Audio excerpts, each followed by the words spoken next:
नमस्कार बच्चों, आपका स्वागत है मेरा यूट्यूब चैनल मैथ्स विद अमर झा में। इस वीडियो में हम क्लास 8 का मिशन गणित के तहत दिनांक 31 जुलाई 2023 का वर्कशीट लेकर के उपस्थित हूँ। हमारा टॉपिक है घातांक के नियम।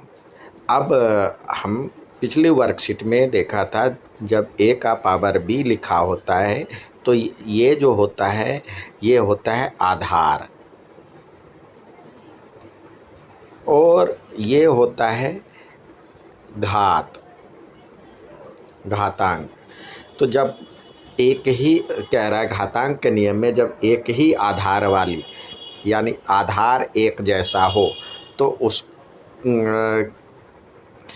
उसके घातों का गुणन हम कैसे करेंगे। जैसे 3 का पावर 2 और 3 का पावर 3 दिया हुआ है, तो यानी 3 का पावर 2 का मतलब है 3 दो बार है, और उसको गुना करना है 3 का पावर 3 बार, तो 3 गुने 3 गुने 3। तो इस तरह से 3 कितनी बार हो गया, 3 2 और 3 5 बार हो गया। तो 3 हम लिख सकते हैं 5 बार है, जितनी बार है वो लिख सकते हैं।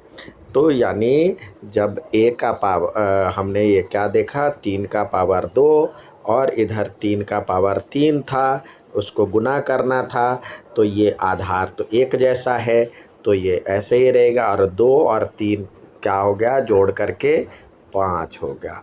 तो जब कह रहा है जब आधार a वाली दो शून्यतर संख्या, शून्य के अलावा कोई संख्या हो, क्योंकि शून्य से यदि गुना जोड़ेंगे तो वही रह जाए, शून्य के अलावा कोई संख्या है तो उसको गुना किया जाता है, तो a का पावर m और a का पावर n, यानी दोनों में घात एक जैसा हो, आधार एक जैसा हो। यहाँ भी a है, यहाँ भी a है, और a का पावर n है, तो ये क्या हो जाएगा, a का पावर m प्लस n।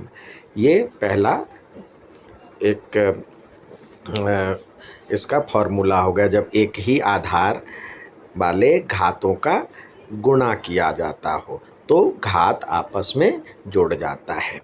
अब यहाँ पे m तथा n संख्याएं हैं। अब ऐसे ही घटाव है, एक ही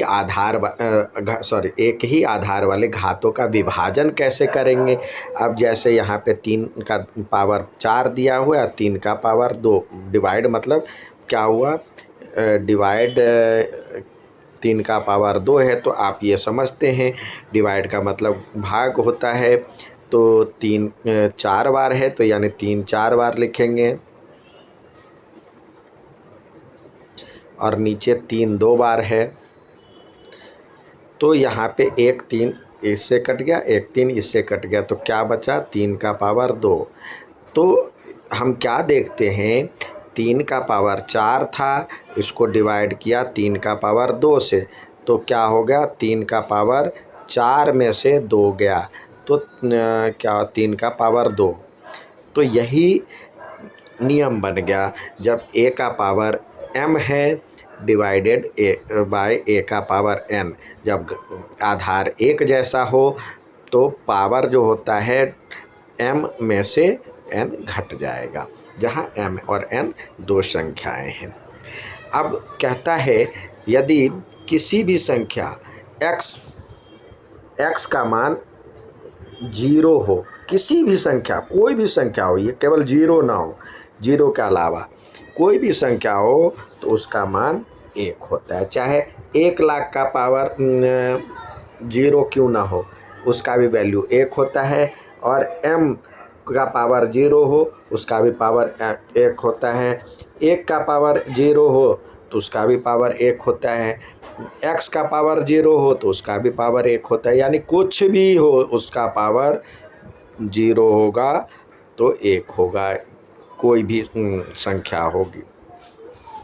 अब कह रहा है आइए प्रयास कीजिए के तहत घातांकीय रूप में इसका वैल्यू कह रहा है निकालने के लिए। तो यहाँ पे देखिए z का पावर 4 है और z का पावर 3 है, तो गुणा करना है तो पावर आपस में जुड़ जाएगा, 4 प्लस 3, तो ये हो जाएगा z का पावर 7।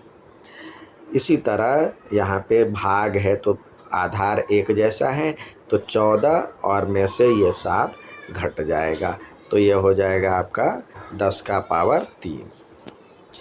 अब 12 दोनों में घात एक जैसा है तो और गुणा है तो 4 + 3 तो ये हो जाएगा 12 का पावर 7।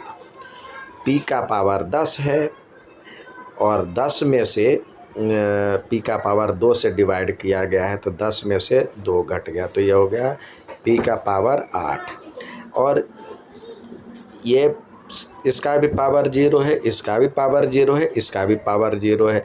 तो 2 का पावर 0 है तो उसका भी वैल्यू 1, 3 का पावर 0 है तो उसका भी वैल्यू 1, 4 का पावर 0 है तो उसका भी वैल्यू 1। तो इसका